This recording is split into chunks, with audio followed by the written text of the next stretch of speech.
L'attaque a eu lieu mardi. Le centre, situé près du camp militaire de la banlieue orientale de Tadjoura, abritait plus de 600 personnes. La section, qui a été directement atteinte par la frappe aérienne, abritait 150 réfugiés et migrants masculins en provenance de pays africains tels que le Soudan, l'Érythrée et la Somalie. Des personnes ont été blessées et sont mortes sur la route en s'enfuyant et d'autres personnes étaient sous le bloc, donc je ne sais pas quoi dire. Tout ce que nous savons est que nous voulons que l'ONU aide les gens à partir de cet endroit parce qu'il est dangereux. Pour notre part, nous ne pouvons rien faire. C'est le bilan rapporté publiquement le plus élevé d'une frappe aérienne ou d'un bombardement depuis que les forces liées au maréchal Khalifa Haftar ont lancé en avril une offensive pour s'emparer de la capitale. Le gouvernement d'union nationale, reconnu par l'ONU, se battait contre l'armée nationale libyenne dans la zone où la frappe s'est produite.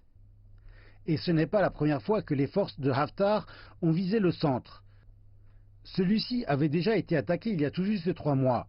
Des sources militaires du gouvernement disent que l'armée nationale libyenne perpètre des crimes de guerre en visant des civils et des zones résidentielles. La Libye est le principal point de départ pour l'Europe de migrants africains et arabes fuyant la pauvreté et la guerre et essayant d'atteindre l'Italie par bateau.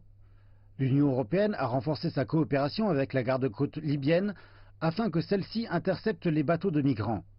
Des milliers de migrants sont détenus dans des centres de détention gouvernementaux dans l'ouest de la Libye, dans des conditions que les organisations de droits de l'homme et l'ONU qualifient de souvent inhumaines.